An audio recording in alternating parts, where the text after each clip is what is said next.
Scars and Spikes, Sydney, Henry, and Tyler with you. Tommy will be joining us shortly. Sorry if you heard me clearing my throat. I forgot to mute my mic, but yeah, good to have you back with us as we, guys, get into it on the first show since preseason training began for Atlanta United. Exciting times. Guys, tells you the season is right around the corner, right? Yeah, I think you might have called yourself out. I didn't hear anything. Oh, okay. I didn't hear anything either. Apparently my mic was muted. I didn't know it, but yeah, that's good. That's good. But guys, preseason is finally here, and Atlanta United started training on Monday.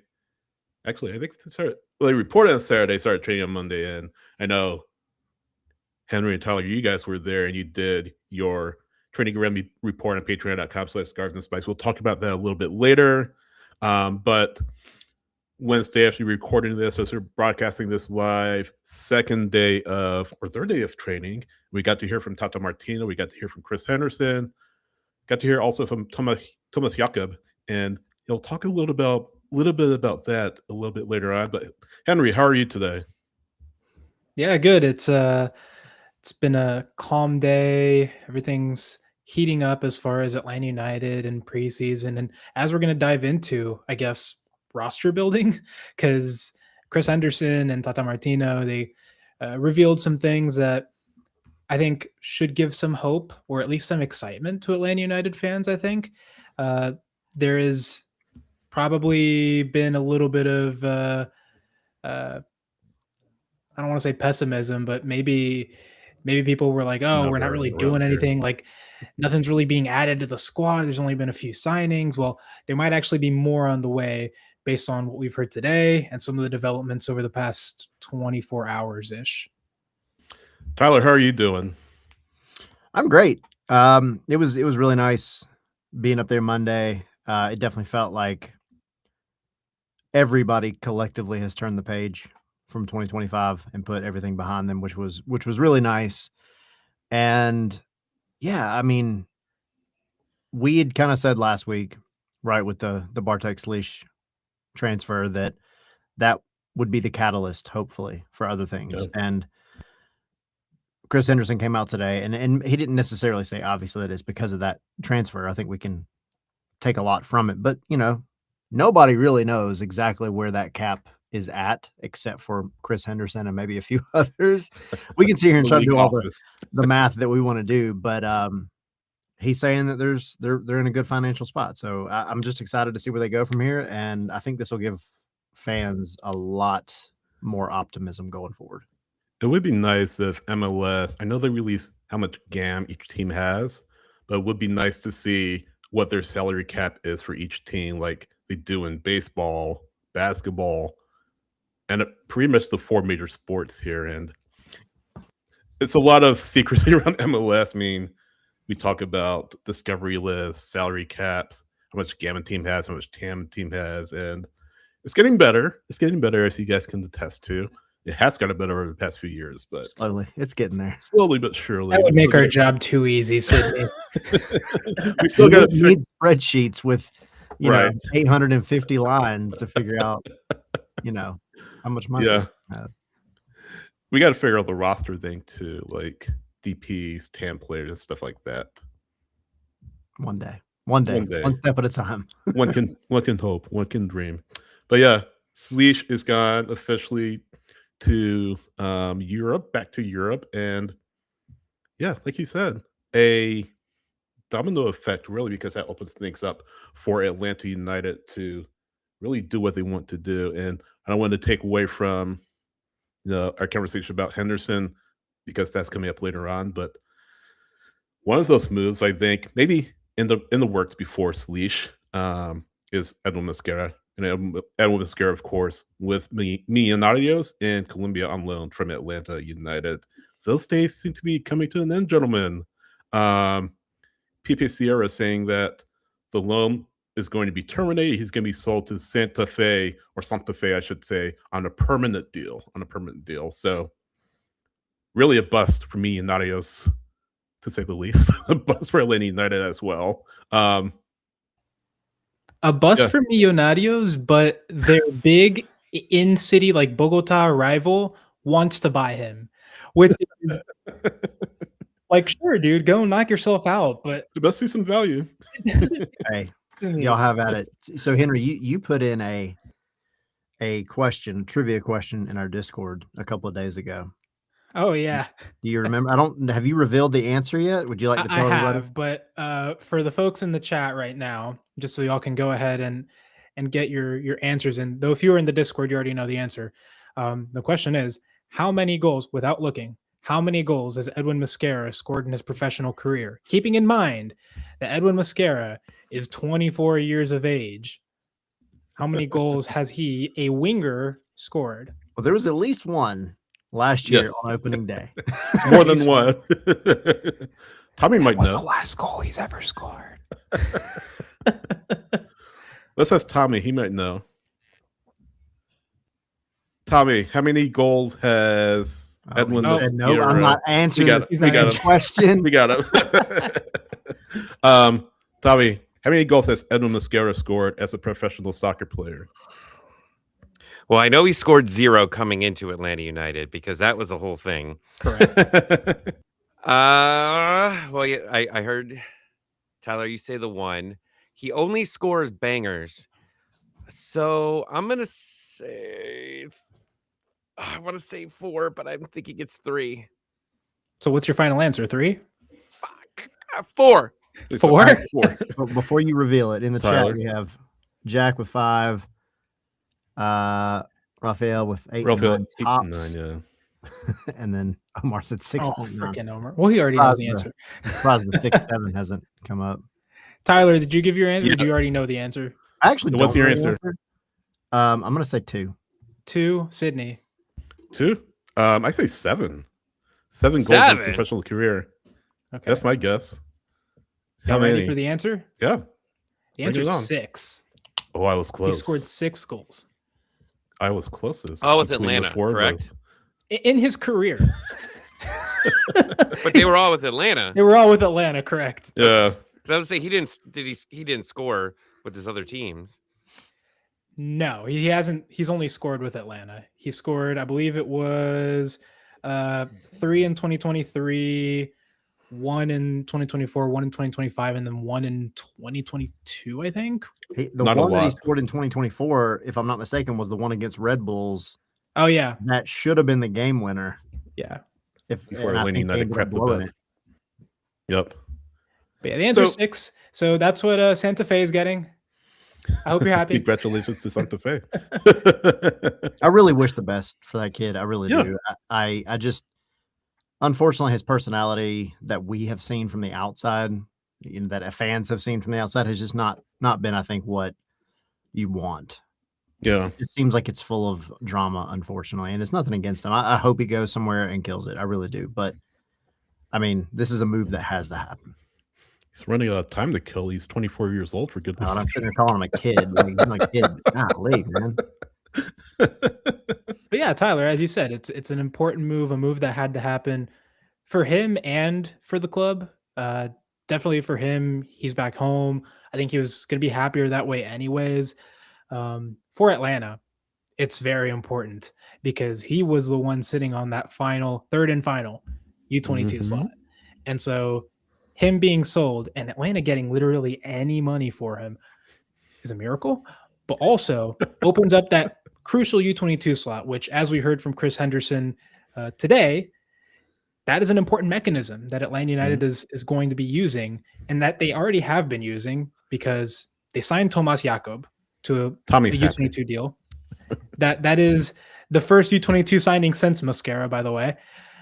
They appear to be close to signing Elias Baez. That, from what I hear, should be pretty much wrapped up in the coming days. Left back out of Argentina. He was not on San Lorenzo's game day roster for their preseason game today against Cucuta. So seems like that is nearing its conclusion. He would take up the second U22 slot.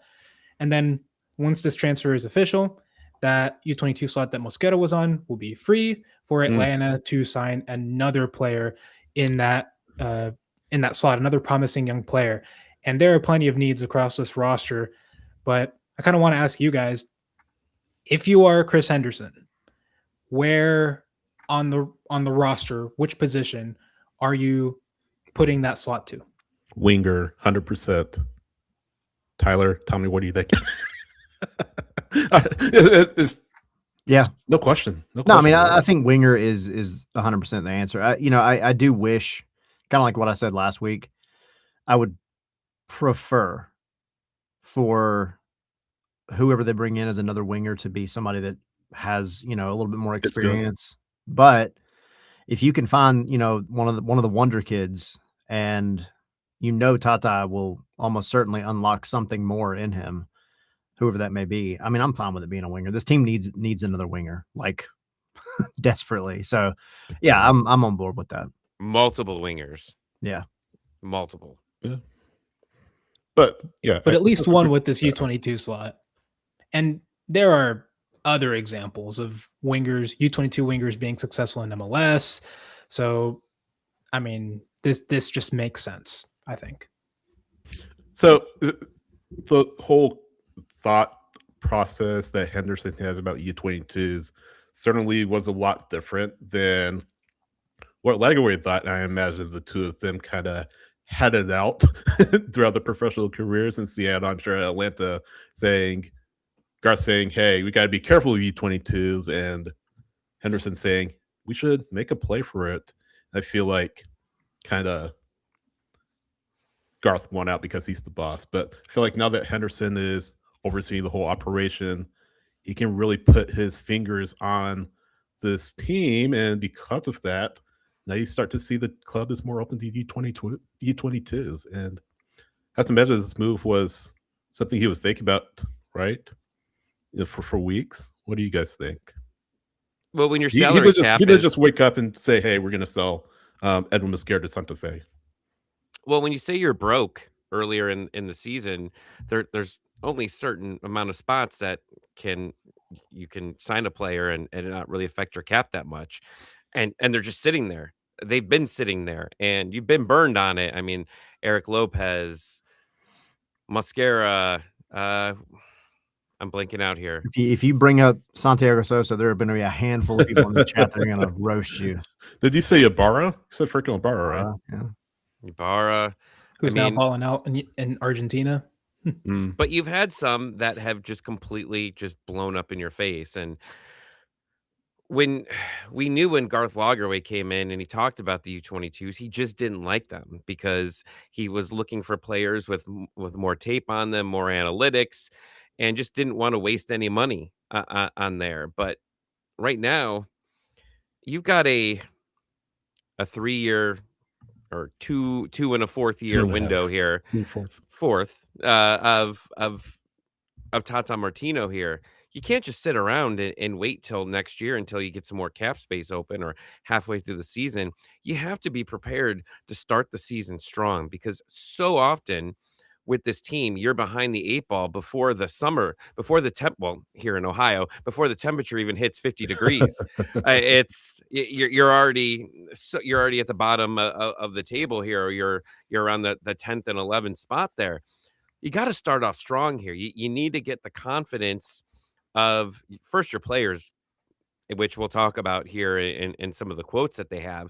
But more importantly, you need to get the fan base behind this team again, because they've been burned so much, especially early on in the year, that by time, again, you get to the summer, the fans are already going, how much should I put my seats on SeatGeek for to see who's going to pick them up? And that's obviously what you don't want here. And we talked about it last week. Every team right now in Atlanta is in huge transition periods here. 3 new coaches will be 3 out of 4 of the major teams here, with the Hawks, the Falcons, United, and the Braves are coming in with a new manager this season. Usually when you're getting a new manager, it means you weren't good last year. So everybody's fighting. Well, before you retired. Yeah, I mean, you're waiting to get the fan base. Who's going to earn my money this season? Who am I going to jump on to get season tickets next year? Because this team is a lot of fun. United was a hot ticket. They need to get to be a hot ticket again soon. So where does that start, though? certainly mean, U22, right? You start. with I mean, Tata. you got to start off hot. of it. I mean, that was, I guess, the whole point is you got to bring players in now. You can't wait until the summer transfer window to figure out what you want to do with this team. You got to start off strong here. I mean, the East has consistently been a beast here. Now, there's been some transition with some of the big teams that have been going through here. You got to take advantage of it. You got to be able to start off strong here, and it's not like you're starting off with an easy schedule. It's not easy. And Tata wants these guys in immediately to create a culture. A culture, maybe, there's no treating players like babies or anything like that. You have to create a culture of winning, and that starts with with training here in Atlanta to they go to Florida and then Texas. Is Yeah. that correct? Yeah.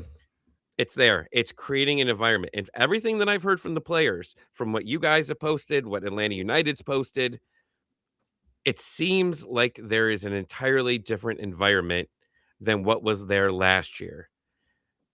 I know they still Yeah. got to play games and they got to be able to prove it. But what I'm hearing so far from these players is pretty encouraging. Kind of jumping ahead here, which is fine. Which I mean, I get what you're saying with Tata. I mean, he's not going to put up with the stuff that Dyla put up with in 2025. I mean, we all know the quote that Blake said, we hired the wrong coach. So it's really indictment what Dyla did or wasn't able to do. He's saying that a lot lately. Yeah, no, exactly. Now he's doing another coaching search, but yeah, this U22 slot, that's just very important. Again, goes back to Henderson saw differently when it comes to U22s. He and Tata used them to their advantage in Miami, and now, to your point, Tommy, talking about you got to start strong. We have to hope that he and Tata can kind of strike that same magic to some extent that they hit in Miami up here in Atlanta. And it's good for Tata because he's already been here. He's won an MLS Cup. Players will want to play for him. So just so important that they get this U22 slot right and just absolutely nail it, because your success rate has not been good. And it looks like that'll be Baez for the second one, and then whoever for that third one. I think there's a lot, though, because this is stating the obvious, but you have not only because we keep bringing up that Tata was here before, obviously, but he and Chris worked together in a very similar situation in Miami and turned out pretty well for them. Now, granted, they don't we don't have Lionel Messi, but screw that guy. It's okay. Unfortunately. Because to your point, Tommy, like, you have an Eastern Conference, like you said, it's been a juggernaut, it's been a beast, it's been an absolute gauntlet to run through. Columbus, wild card, right? Red Bulls, wild card. Miami, I think you know what you're going to get, and they have very, very high expectations, obviously. Orlando, a lot of changes, wild card. And Miami's got a lot of transition as well. Like, a lot of transition. Who? Miami. I mean, they got a lot of players moving around. Like, so, I mean, I think it's actually kind of a ripe opportunity for Atlanta, not just, I mean, for any coach that would be coming into Atlanta right now. I think you have to look at the way that the East is shaping up and say, there's an opportunity here. But now you have Tata, you have Chris, who I really, really, and we've been saying this for a while, but I like the fact that he is looking at every roster mechanism available and saying, all right, cool, it's there. Let's freaking use it, or try to use it. Now, I get it. Like, if you go out, let's just say you move on from Edwin Mosquera, right? That frees up the spot, and the right guy doesn't come along. Like, okay, I get that. I find that to be a tough scenario to actually happen, but you don't want to just sign somebody just to sign somebody. You don't want a repeat of what you've had before. I don't think Chris is going to do that, but right now, I mean, this week, I feel like Atlanta fans probably should be a lot more optimistic than they were at the beginning of the year. And there's still a lot more to happen. And to be fair, like 14 days ago? Yeah. Okay. I just wanted to make I didn't know what year you were talking about. Physical year, When they just ended. last year. January 1st at Right. midnight. To be fair, Tyler, going on to what you said about kind of what this slot can do, I think, I think Tata and Chris Henderson have both kind of been considering that they need a winger either way, because right now there's only one left winger on the roster. So either way, I think that's a position that they've identified that they need depth in.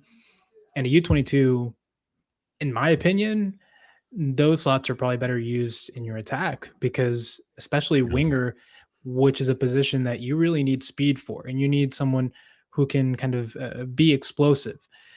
So you really want to target that with someone young. So it makes sense that they would go for someone there. It's a big need for them, and I'm sure South America has no shortage of promising wingers, promising young wingers. So I'm sure Tata has in that binder somewhere a name of someone that he's going to be bringing over that, hopefully we'll be seeing here have a success story akin to some other U22s around the league that have succeeded. So we'll see. But I trust that Tata knows what he's doing, because he's done it before in this league and outside of this league. So we'll see. Go ahead, Tommy. I had a question, but you go ahead first. Well, I was gonna say, I mean, just a U22 winger isn't going to do it here. You need a quality starting left wing right now. I mean, absolutely. I've locked Saba into the right at the moment. I mean, that's where if nothing else changes, he's on the right to start. Anyone disagree with that? Talking about who? Say it No, again. Saba I on the think, right. I think it's a little weird, because I have could no be idea sold. in what universe Tata Martino, hopefully this one, has figured out how to fit the three DPs on the field at the same time without one of them being a right winger. He made a comment That's the about big it. I know. wild card. Yeah. But What I was the agree. comment? What was the comment he made that, or not? Maybe that he made. Was it Miggy that said that they feel like they can complement each other or something like They that? both- Tata has been saying that they complement each other perfectly. So I'm not sure how exactly they do that.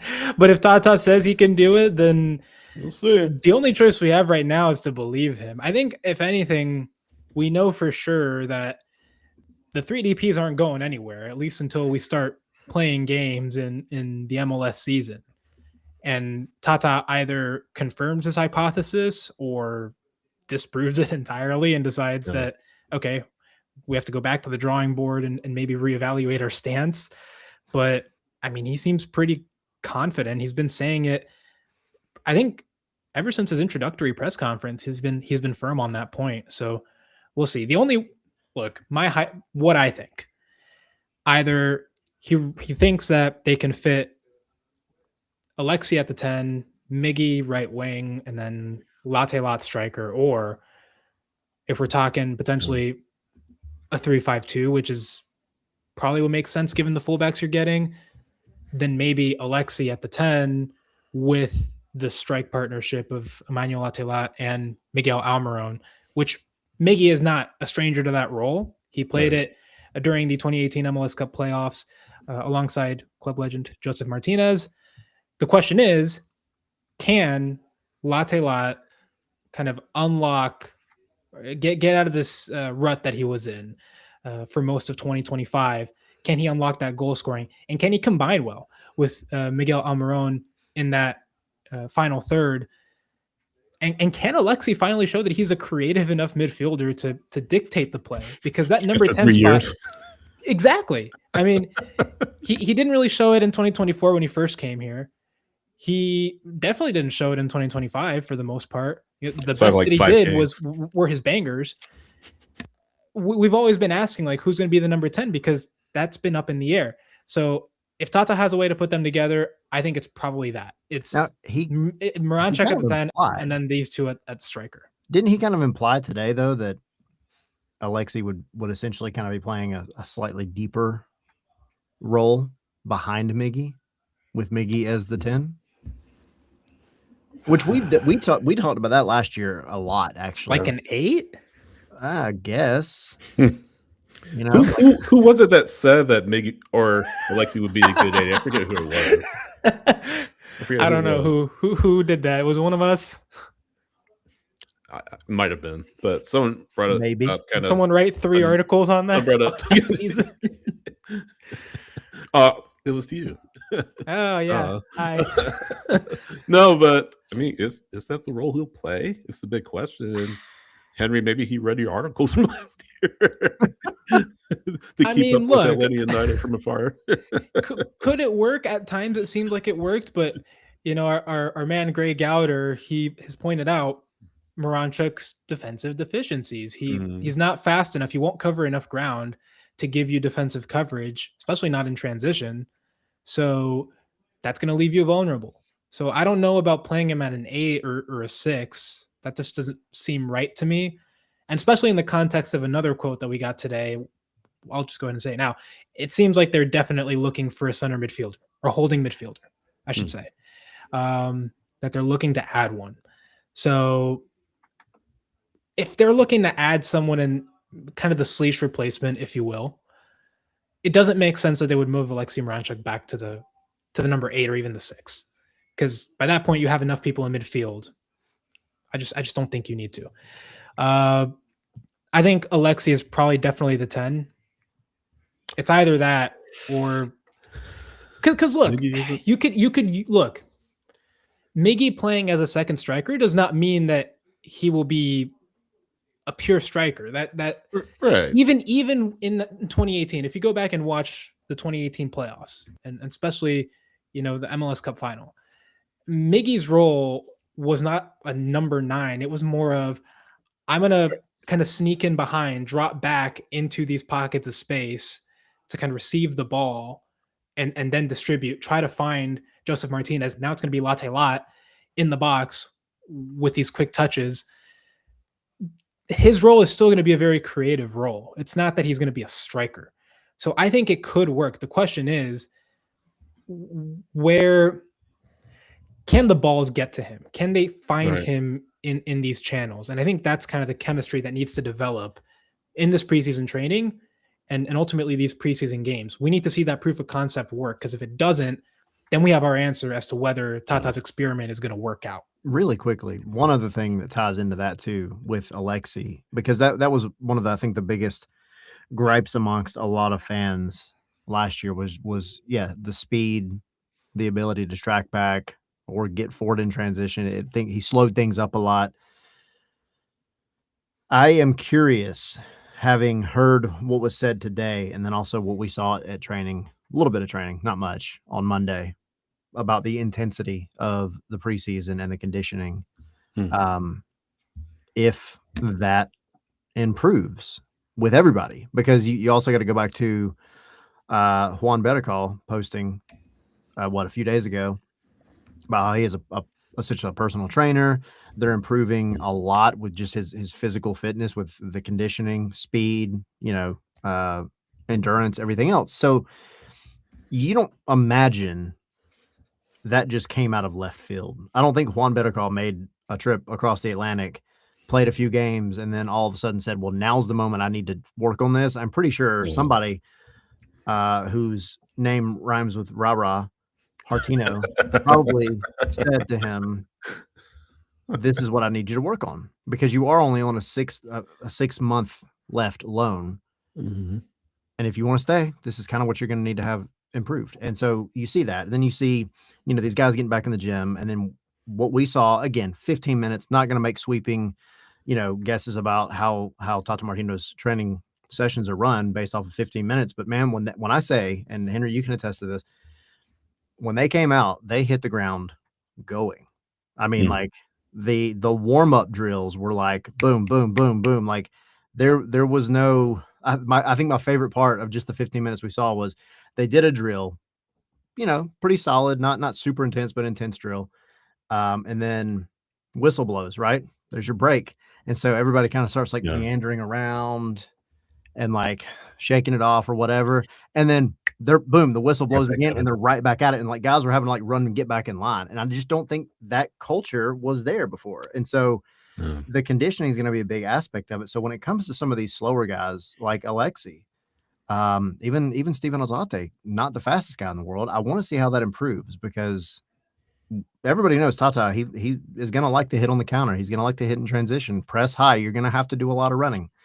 You can't run if you're not conditioned. Exactly. So I'm very intrigued to see if some of that at least goes by the wayside this year. I can't handle another year of what are we going to do with Alexei Miranchuk. I can't. I got Just be good. PTSD with you all just going back and forth there, talking about. I can't handle it again. I cannot handle it. We dealt with. We talked about it on Spaces on Saturday, then on Sundays on the show, and then Wednesdays we had MLS announcers going, asking us the same question. I can't deal with this 3 times a week in 2026. Oh man, please just let this work out or get him out of here. Please. Yeah.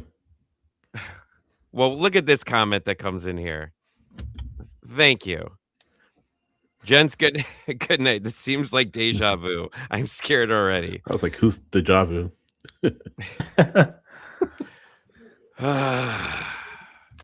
So I hope it works out, guys. I Yeah. really do. But if this isn't working in the summer, you got the 2 buyouts here. You obviously you need to save one for the summer to make a drastic change if you need it, because you might need a drastic change here because it's really 2 new people in charge of this team. Like I know that Chris was here last year, but he didn't have a full hold of the team. Alexi came in under Garth, and maybe that doesn't fit what he wants to do here. So I just hope if this doesn't work out, I hope it does, but if it does not, that they're swift on it and they make the move if needed. Don't just hold on to him for the sake of holding on. You need say what everyone keeps saying. It's a World Cup year. Everybody, all eyes on Atlanta. Like all of that. Like you need to be able to produce here and I will say one more thing. To be fair, okay. It is a new year. I agree with you. I don't want to have this conversation anymore. Don't say new year, new Alexi. No, I wouldn't. Don't do it. No, I again trust in Tata, and I will preface this by saying no coach is going to come out and be like, "Yeah, I can't make this work." Yeah. But you've seen this dude do some voodoo and make some things work that probably shouldn't work, and so He scores goals. He's not setting them up. He's scoring goals. Yeah. you just if he can make it work to where they all 3 fit, and I hope Alexi, if he hears this noise, that this is understood that it's coming from a positive place, from a fan base that went through absolute hell for the past couple of years. So, I mean, but the thing is, it's that time. Like you've got to start showing that this is going to work and this can work. And yeah, if Tata says it can work, Miggy he said the other day also that they're all going to be able to work together. And I won't get into Latte Loth's other comment yet, but one of the things he kind of mentioned was it had nothing to do last year with them not being together in the preseason, that they didn't have that connection. Yeah. Which I think tells you a lot about the way that the season went, along with some of his other comments. So yeah, I think there is still a world in which these 3 guys work together in a successful way for this team. But we've done a lot of talking about it over the past year, and we have yet to come up with exactly how it's going to work. So if it works, I cannot wait to see it. Yeah. No, indeed. And I know we're talking about Alexi, and he needs to come good like yesterday, but we were kind of talking about that in relation to the 8 and kind of joking about that. But looks like some players are coming in. Center mid, like Tata said, and then a couple more positions that could be Atlanta could be in the market for. Henderson said they have money available, and there could be much more available. So maybe more than Mosquera is being sold. What do you guys think would be good need for Atlanta to fill? And would it be a starting or a backup role, do you think? What do you think, Tommy? If you were Chris Henderson, who would you bring in besides center midfielder? What two players would they be, starters or backups? And what positions would they play?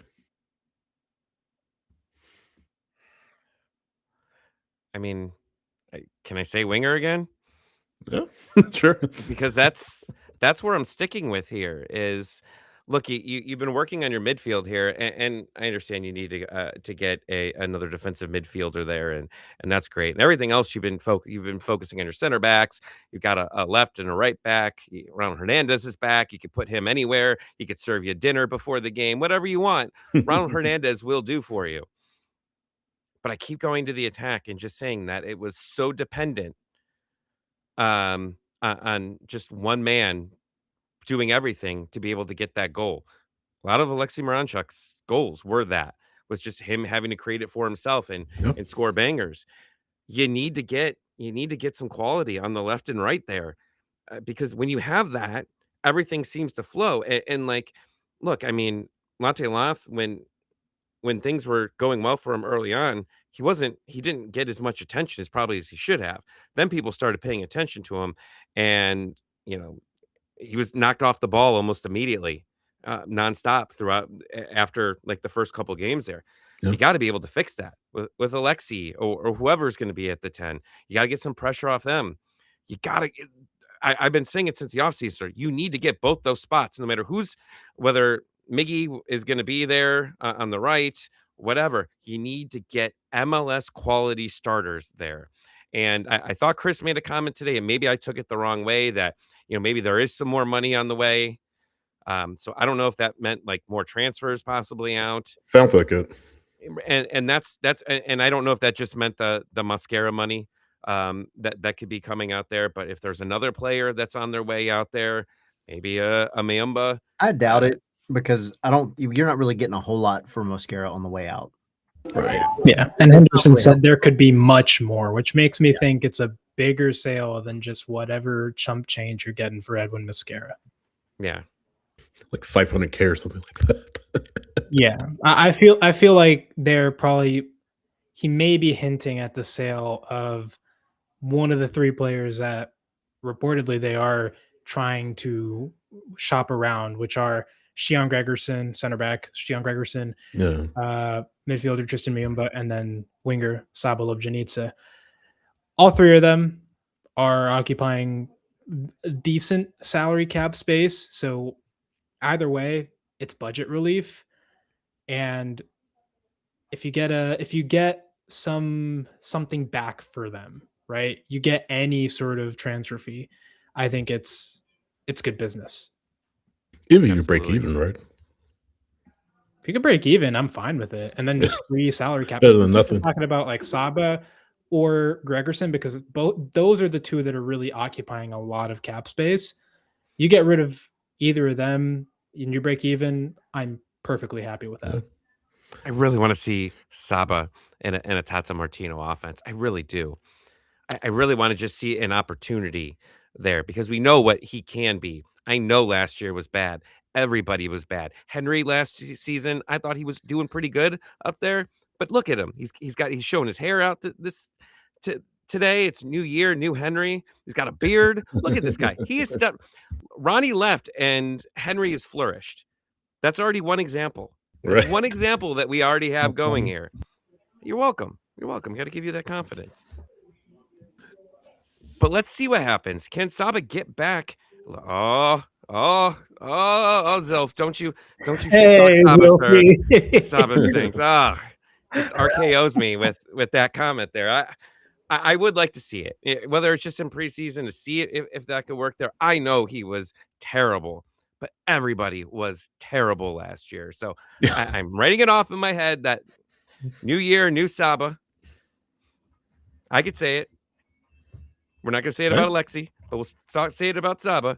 I So would you like think to he see. stays to at least the summer? Is what you're saying, right? Well, I mean, if you can find something for him and you can get someone of better quality, sure, I'm all for it.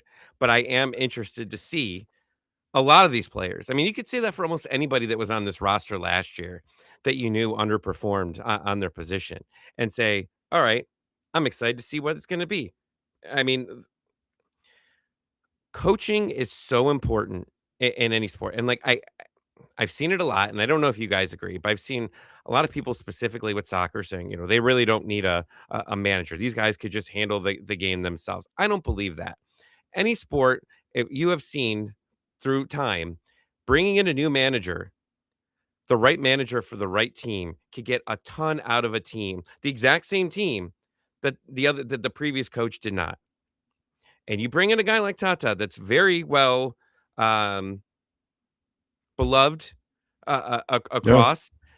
You you have to see what happens here. If this seemed like if you put the exact same team out, I guarantee you get a better response than what you had last year because it absolutely. probably couldn't be any worse. And you lost the team. We talked about it. Yeah, He was that team was completely lost with the manager. You called them soft, in June. You called them soft in July. They're basically pudding by September. Like let's see what happens here with some of these guys. Now I know some of them we need to move to make space for other players, but man, I just want to see Saba be back to being Saba. so what two other positions were you thinking they add to if they end Oh, up selling I forgot Saba? your question. I've been ranting. So if I mean, Saba is sold, what kind of positions would you like to see Atlanta a take care replacement of? for Saba. Obviously, winger. Yeah, I mean, Yeah, I mean, both sides there, and then yeah, I mean, you got to still be able to have some depth across the team there, and I mean, moving Miyamba and getting a guy that more like Tata wants to have on the in the midfield, sure, absolutely. Like Tata wants his guys, obviously, hmm here. And when a manager comes in, I know that some teams are weary, and Atlanta United's been of that, of bringing in players specifically for the manager. They've had that issue throughout that time. But if you're bringing Tata back, there's probably a lot of things that he said that he wants. And what Tata wants, Tata gets. It's just how quick can you move the pieces around to open up that money to bring in those guys that he wants. I don't think enough people are talking about how thin Atlanta United is at center back. Am I making that That was up? a Am I position that wrong? I Or was going to say, Sydney, because there's only three, and yeah, we've mentioned it before. There's three. One of them has a loan expiring in yeah. June. The other is made of glass. It's not good. So you need at least one, preferably two, to And kind then of you back have that a up. homegrown If behind them. Yeah, if only we had two homegrown center backs. I guess now you'll just have to sign some or pull them out of somewhere. But Yeah. yeah, that's a need for sure. Those maybe a third goalkeeper, though I wouldn't personally consider that a massive priority. I think you could pull one of the two's goalkeepers, either Donaldson or Ransom, if needed. Um, and then left wing for sure. Well, winger in general, it depends on if you're getting if removing Saba out or not. Yeah, I just thought I would bring that up because yeah, I was looking at the depth chart and it's like, wow, they're thinner than I thought. I mean, you have enough midfielders. Obviously, you gotta get a Slish replacement. You obviously gotta get a winger. Um, third keeper. I mean, I think if you have a third keeper, and officially it's Jono at this point, Jono Ransom. Um, center back depth for sure. Left back, you're good because you have Baez coming in. I right back, you're okay because you have Jakob and Hernandez. We haven't talked about Hernandez re-signing with the club, which is good. Tommy, you touched on it just briefly, but yeah, that's a big win for Atlanta United. He's polarizing, but I don't hate the move at all. But I think, yeah, you winger winger in a position, or let me start again. Winger and a player to replace Leash are your priorities. Absolutely your priorities. What do you think, Tyler?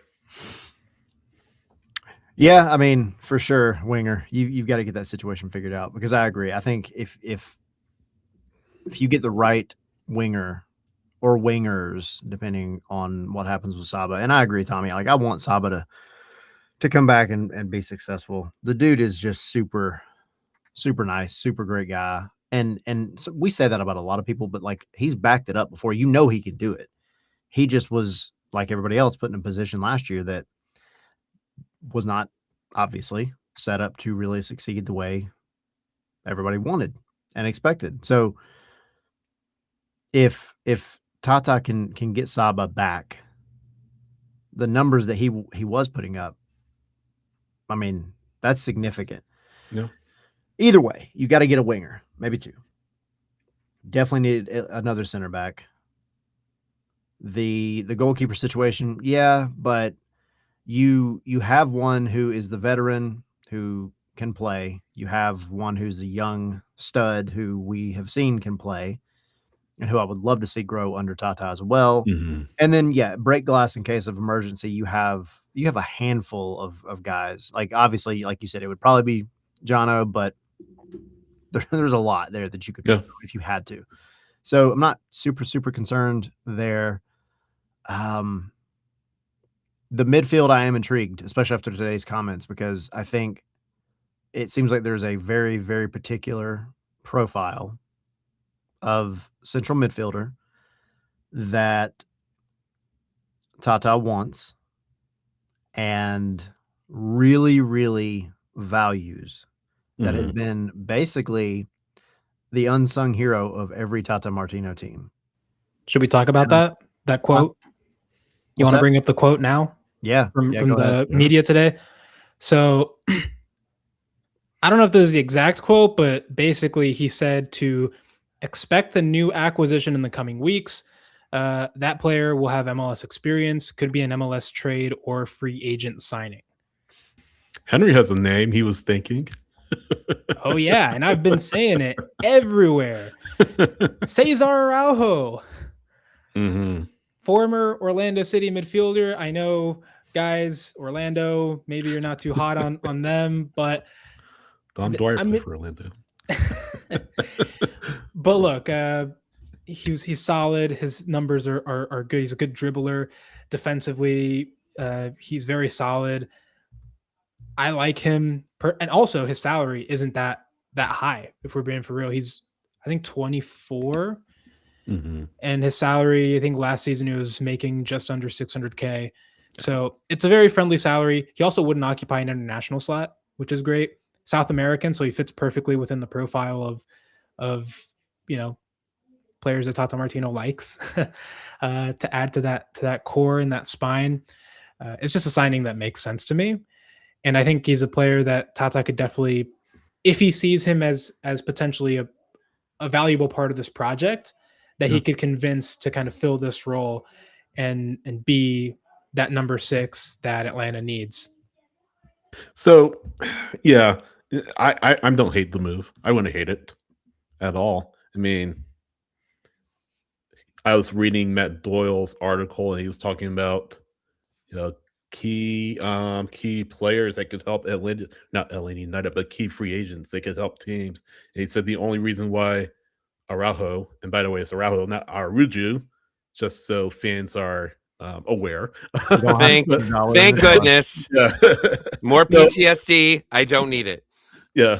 No, but Doyle said the only reason why Araujo wasn't part of that top tier of players that included Espinosa, that included guys like Justin Hack. Only reason why he wasn't on the top tier is because I forget, I'll have to look it up, but I think there was a drawback. It wasn't a bad drawback at all, but he pretty much said this is a guy that can really help a player. And yeah, and the fact that he's a free agent is a big plus for Atlanta United. And I'm just pulling up the article right now just to kind of quote it. But he said because there's reports that he might be headed back to Brazil or Uruguay or somewhere in South America, he will be in that first tier with the guys I just mentioned: Hawk, St. Clair, Espinosa, Gardanel, Rothrock, etc. So I would not hate Cesar Araujo here. Araujo. Freudian yourself. I would not hate Cesar Araujo here at Atlanta United. I don't think a lot of fans would hate that. Even though he played for Orlando, which is immaterial. Yeah. No, I think he'd be a good signing for sure. And it fits all the check boxes, right? There's so many. And I think one of the things that came up in Discord earlier, join the Discord, join Patreon, by the way, patreon.com/scarves and spikes. There was like 100 comments when I went to lunch. Yeah. I think one of the things is that even if he wants to go back, there is now a chance to play for a South American legend. Really not just South American legend, but definitely in South America. Tata Martino is beyond loved down there in many countries. And if Atlanta can give him the right deal, I think to me that's like the icing on the cake, the cherry on top. Being able to say, all right, cool, I come to Atlanta for a couple of years and play for Tata for sure. So yeah, I mean, I think if you can convince and Araujo to make his way to Atlanta, that fills a massive need. It gives you a lot of good experience, MLS experience, everything else. And it gives you one less thing that you have to worry about, because the biggest worry, as we've all said right now, seems to be that left wing or winger in general. It's either that or you make a trade for Seb Berhalter. Hey. I wouldn't hate that either. Yeah. Cash for trade, baby. Let's go. Last time a Berhalter has been at Mercedes-Benz Stadium and didn't go well. I'll just say that. I have to hit a couple of comments in the chat real quick. If you're listening on Apple Podcasts or Spotify, join us live Wednesday night 7 p.m. But we have comments here on or chat here on YouTube. Jackson Popkin from scarvesandspikes.com and occasionally Scarves and Spikes podcast says last name Araujo, place for Orlando, double negative. It'll cancel it out. Jackson actually is Araujo, you were thinking of, not Araujo. But that's yes, this is Araujo. Yeah. I know. He's like it's not this. It's the same, but it's not the same as Araujo. And then Pillow and Pillow. Yeah. Oranges and oranges. I mean, right. It's very close. Jason saying he can't learn a new way to say Araujo or Araujo or something along those lines. Then Zelf saying Araujo has an offer from Nacional in Uruguay and he wants to go there. So we'll see how that kind of progresses here the next few weeks. But Araujo is a good shout. Definitely is a good shout. Do we want to talk about, by the way, and we can not talk about it now, we can wait till a little bit later. I know we're coming up on an hour, but do we want to talk about new kits coming out? Apparently season ticket holders were invited to an event on February 10th, gentlemen. There is a rumor out there. I wonder what it looks like. It'll be on Footy. It'll be on Is it the one that Tommy has on? Perhaps. Is it the one that Tommy's owned for like 16 years? Yeah. I feel like I've had it for a long time. Yeah. What prior to 2024 when you got that thing? It's been at least a couple of years for sure. But apparently season ticket holders got this, and I had someone send it to me because they know that I have it, but then also that I saw Atlanta United TV post it too. I mean, it's going around. So they're doing their normal event that they usually do to announce it. What is it? February 10th. Yeah, it's gonna be the Olympic kit. Feel free to be the first to feel the spirit of '96, and then along with a photo of the Olympic colors on the medal with the Atlanta United logo. Dude, that logo looks sick. And it'll be on social. We'll put it on social media channels. They can implement that medal onto it. That'd be freaking amazing. Yeah. Now, I mean, given that teaser, it has a lot of gold. potential. Show yours though, for real, because I'm curious. Like, obviously, this was these these kits kind of have these cycles are kind of predetermined a long time. I got nervous. Right? I wasn't sure if I had pants on or not when I was standing up.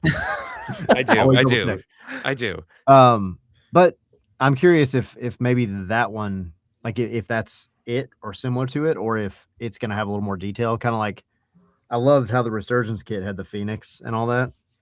See, this actually has like the leaves, if I'm saying it right. But like when you look at it, I'll Yeah. post a picture of it. But like when you look at it, I mean, there's definitely some detail in here. So either this was like try one at it and then they scrapped it. Maybe they're doing because it's a road kit, so you might have something Yeah. that is maybe a little bit different. And Zilf, I mean, that would be pretty crazy if the center badge acting as a gold medal. That'd be That would pretty be cool pretty too. clever, Yeah. actually. Can Yeah. you have two like dark? Do you have to have a light jersey? They I have think to be. They're usually a dark and a light, just to avoid kit clashes. So which one? So would any of these be light? Because I don't know if they would be. You don't. This one would it's be not that it light has to be because light. the connector kit is considered dark because it's black and red. And keep in mind, Resurgence was considered light because it was a light blue. Right. This is a So little bit I dark. would assume that this one it would either be like a lighter green, or as official Cheeto is saying in the chat, probably like that golden cream that you see Mhm. in that little teaser with Mhm. kind of green and gold accents, I would say. Yeah. Yeah. And it's kind of caught me by surprise. I knew a kit was coming out this year, but didn't know it'll be February 10th. That will be unveiled to the public. Of A course, little bit it'll earlier be- this year, Sydney. Yeah, Season's not starting on, earlier, so not on February 17th. A little As bit. yeah, not February 17th, but you know that footy headlines will leak it weeks before it comes out. My It'll be a surprise. annual tradition will be- of seeing them pop up on Twitter. People will pretend to be surprised. Oh my gosh, that's what it looks like, and everyone else is like, yeah, footy headlines had it like 2 if years anyone ago. would like to pre-order mine, just send me a message. And I'll send it to you. I want Watch to for the see Hawks I want to to see leak the it. yearly hoodie.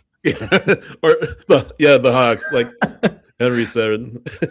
Was it Kevin Herter that leaked it or somebody? Just one of the Something Hawks, like but no, that was funny. But yeah, No, I want to see what the yearly travel hoodie is. Those are very important to me.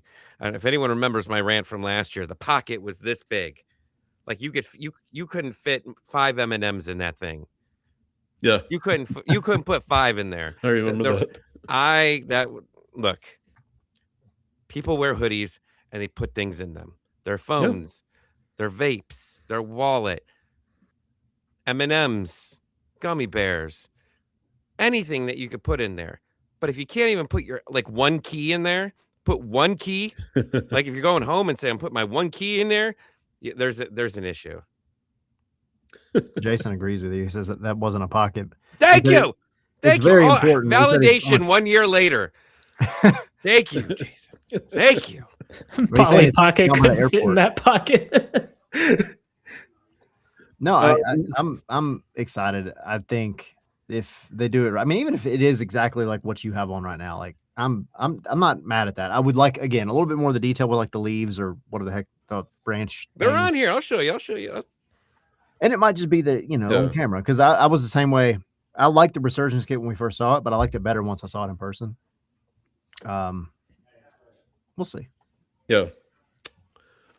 Excuse me. Need to clear my throat. So yeah, that's February 10th. We didn't have none of these quotes from Tata yet, or quotes about Tata. I don't know if we want to run through them rapid fire or something like that. Just roll through them. Give them to me, baby. Give me the quote. Maybe we already know. This is all we got. Tata. Yeah. We got no games. We got quotes. We got quotes and like 6.5 minutes of training. They're running. Yeah. They're biking. They're running more. Give me the quotes.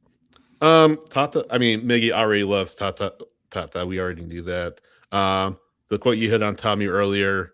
He said, "quote He don't treat me like a baby," and he said something along the lines latte lot. That was latte lot. Yeah, that was latte lot. Somewhere along the lines of he tells me to my face what I need to do better. So I'll swipe at Rennie Dyla. I like that quote. Yeah. No, absolutely. When you're in training camp, like I said, all you got is quotes. And I absolutely love that he's the most expensive player besides Miggy on here. And he had the most expectation coming in here. Yeah. Of there. And it was so bad so bad. And I posted that you don't bring that up if you don't believe that that happened to you. That just doesn't come up.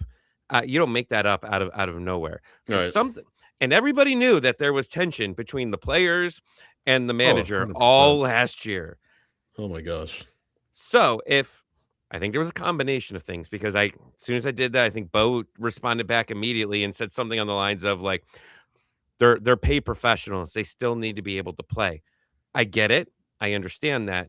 But still, when you have a Relationships and bad everything, though. coach, it can completely ruin a locker room. You have a bad player, a bad seed in the team, that can completely ruin a locker room. I'm hoping that plus rest plus Tata equals 25 goals. Hey, I'll take Let's it. go. I'll take it. 25. Henderson doesn't last year. I just say it would be Like kind 10. of ironic if this is actually like a swipe at Ronnie Dyla, like saying that he treats him like a baby or whatever. Yeah. And Ronnie Dyla's consistent like rhetoric of, oh, this team is soft, the players are soft. Yeah. Like that would just be that would be interesting, I think. Soft way, like a baby? oh. Did he call them babies? Maybe he actually went in there. He's called them everything else. You know, he called them soft, whatever, pudding, jello. I mean, he probably was just running out of little nicknames to give them. So finally came in there one day and was like, "You're all a bunch of babies." And this was his revenge. I Great. could hear him saying that. I Great. could hear him say that. Well done. Mihai's quote real quick. Real quick, he said, Grace said, just look at Office yeah. Space. A bad man can complete. All I'm thinking of is like, I just imagine GPS like reports. everybody on this team walking out in the middle of the training ground and there's a freaking printer out there and they just start smashing the crap out of wailing. it. Or Ronnie came in and just said, "Yeah, so I think you guys are gonna need to come in on Sunday after that performance." Yeah, Bring your TPS. That'll be great. By the way, Omer's put it in the chat numerous times. Chris Henderson said Thomas Jakob is versatile enough to play as a winger. That's in case of emergency. He's not going to be trotting out at winger every match. So Ronald Hernandez can play goalkeeper, I imagine. So he can play any position theoretically. They may not be good at it. You're gonna go into Mercedes-Benz Stadium, and he's gonna be the announcer of the game. There, he's gonna be on the mic. When you just never know where he's gonna show up. I don't see Ronald Hernandez back at training though. Like they did a little social thing, and I think they were asking like, what is your New Year's resolution? And Ronald Hernandez was like, oh, we're gonna win something. Like he was pumped up. I love that energy personally. I just love someone that I feel like that's a really good presence to have in a locker room, is someone that has that energy and that, I guess, ambition and desire. I think that's a very positive influence. Dude bleeds. I'm glad he's back, man. Yeah, I know this back. He's played crappy teams as he got in here. He got in COVID, for goodness sake. And then every team that long? Yeah, no, it has the longest. Like Ronald Hernandez could come out under Tata and be the best player this club has ever seen. With that attitude, let's go. Let's go, Ronnie.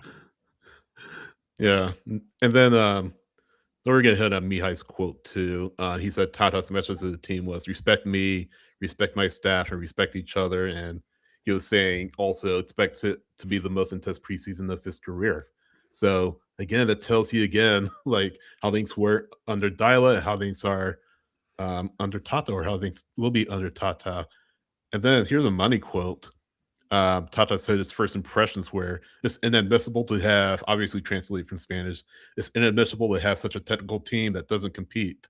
They gave up on last season too soon. So it's not good to hear that from your new / old manager. No, that's great. That's great. Yeah. In retrospect, it is great. In retrospect, it's good to hear it. Yeah, it is great to hear that, but it's not good in the fact that so much was going on that, gosh. We kind of knew it too. This isn't news to us, right? We could see that the players weren't locked in at some point last season when it was clear that this was going nowhere. Yeah. And I think the fact that everyone that we've talked to, player-wise, has had that mentality of 2025 was a thing of the past. The book has been closed on that. We are starting a completely new chapter. This will be a different story. And I think if Tata can get all the players to buy into that, and that they are more than what they showed in 2025, then this is powerful. Tata has said it repeatedly, and he's obviously not going to say that the squad is bad or anything, but I think he truly believes for many of the players on the squad that they are better than what they showed last season. So we'll see what happens. I think him getting them up in their physical attributes, having them train harder and putting them through this intense training, that's going to get the best out of them. And I think that we're going to see many of these players perform much better than what we saw from them last season. We The joke team gave up on April 19th, 2025 in Philadelphia. That was the day that this team died. Set the 3-0. That was the start of the back-to-back 3-0 road Back-to-back trip. 3-0. But I was the week so before that, mad. right? But the week before that was even more frustrating. That was the 1-0 loss to New England in Atlanta, the afternoon game, and that was where I think that team lost its soul. Yeah, actually, that's a perfect word for it. It did, because you never saw that team again. You didn't. Yeah. You never saw that team. That team before then was getting chances. We said every week they're gonna put up a 5 spot at some time. They're gonna score 5 goals in a game. It's going to come. We know it's coming. Shut up. And it never came. It never came. There was disappointment across the board. Everybody was sad. Yeah.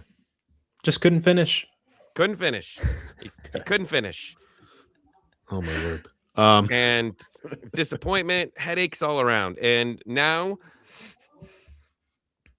we get the soul back. We get the soul back. And we score some goals here. Hopefully. For sure. Can be worse than last year. It's just disappointing. We got to wait a couple games to see them play at home. That's what I'm a little bit disappointed about. Makes the heart grow fonder. Dude, they gotta go. Yeah. They gotta go some distance. Yeah. To start the season. The start of the season is tough. First 5 games are kind of rough, especially seeing some of the moves that like San Jose and DC are doing. Those were like the quote unquote easier teams that we had when we got this calendar, like mid-December, and it's gotten worse. San Jose is getting Timo Werner. DC is, I guess, getting Brooks Lennon or trial list number 11 on trial. How he has fallen! My gosh, how Brooks has fallen. You're not kidding. On a trial. But if Brooks goes there, DC's got a squad that they're stacking together. Yeah, they really do. Cincy, San Jose, RSL, Philadelphia, DC. Now RSL is the easiest team out of those 5. That's fine. I want to win the home opener. You want to win your home opener every single year. All right, you do. I almost don't. It's because I'm going to be there. It's probably the only game I'm going to be at this year. I need to see a win. I want to see like 5 wins in the first 5 games. Let's just do that. That'd be good. Oh, that's it. Yeah, I think we all want to see that. Yeah, I told you, it's so easy. Nothing like going to Ohio on February 21st. I don't even know if I want to go to that game. I want to feel my fingers. Rough. I mean, it's been rough every time they freaking do it, but whatever. Yeah. We have anything else to hit on? Just real quick, Henderson also said they're adding 2 scouts. Jamie Henderson left, so they're adding 2 scouts, adding more, building out a sports science department.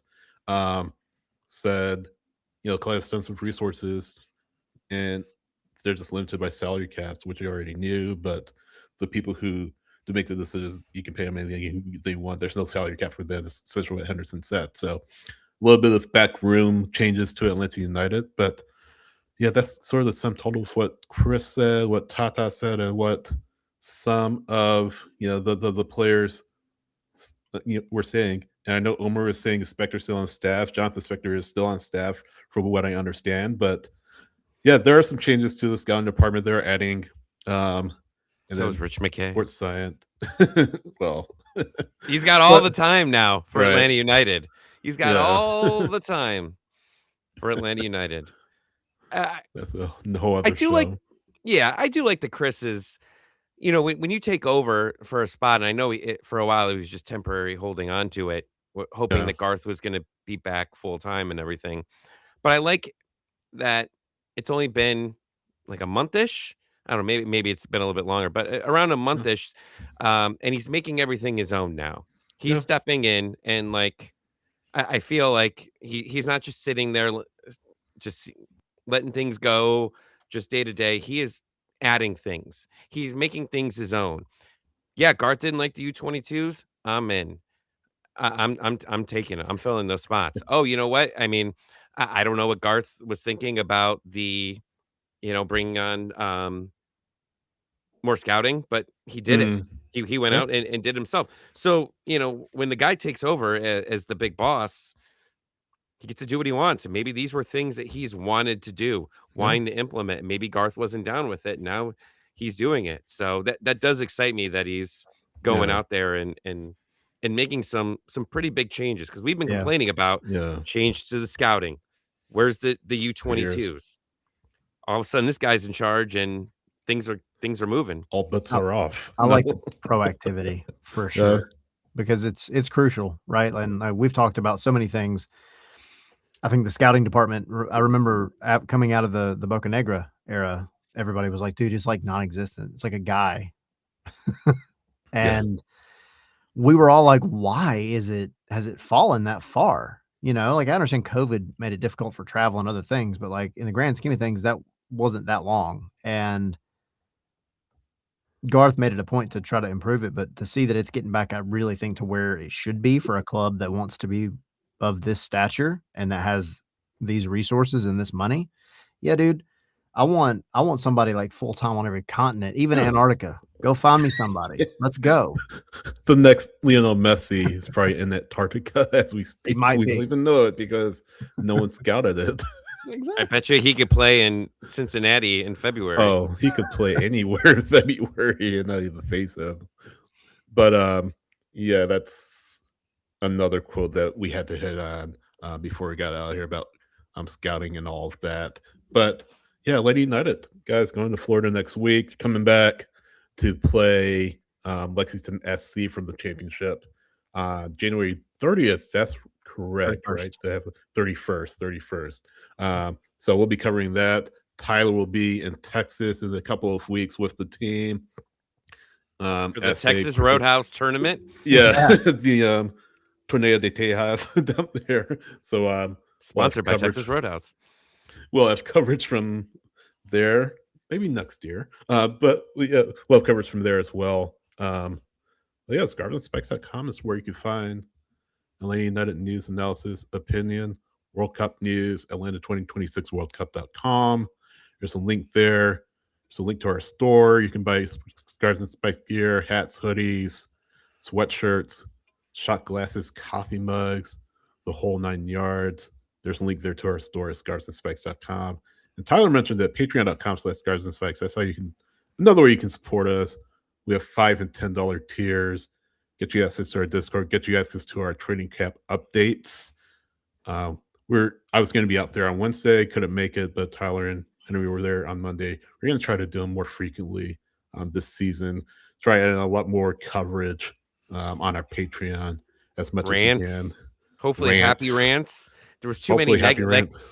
I feel bad that we stopped like the rants towards the end, like we slowed them down a little bit, but it was only because we were running out of things to It's complain the same about. thing every week. The team Every sucks. week it was like, all right, Yeah. Alexi, blah blah. I mean, Right. it was pretty bad there. So hopefully happy rants. And then Tuesday coverage, exclusive interviews, things like that. Patreon.com/Scarves and Spikes.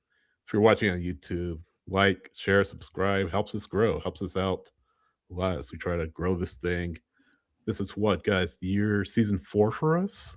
So it's incredible. Yeah. Incredible. Wow. Yeah. So yeah, if you're watching on YouTube, like, subscribe, share, subscribe. We can't say that enough. Like, guess the algorithm on our side. Trying to wrap up our short form video coverage as well. So more to come as well. Yeah. Am I missing any? I'll throw this out there really quick Go. too for the Atlanta 2026 WorldCup.com part of the site. If you got, because the whole point, right, is to give another window for people visiting the city for the World Cup and highlighting businesses, local businesses, companies that are here in Atlanta. So if you have any connections with businesses that you're like, hey, they could probably enjoy working with these guys to get on a site that has literally thousands of views a day, Let us know. point them to us. There's contacts on the website, but y'all know how to get in touch with us. So definitely throwing that out there for everybody. Yeah. I think that's it. Do we have everything tonight for this episode? I do believe so. I think so. Okay. Whoever's in that background agrees. They're like, hell yeah, isn't this thing? Yeah. Tyler, where are you on social media? ATL Pilgrim. Tommy, where are you on social media? Alexi, do something at mastodon.com.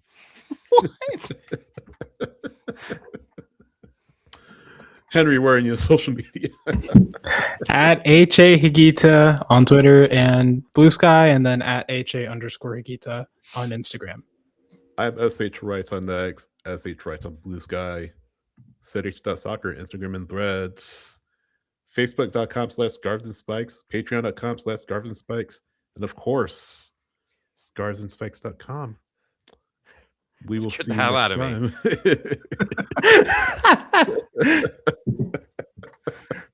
time. Got jump scared by Socrates.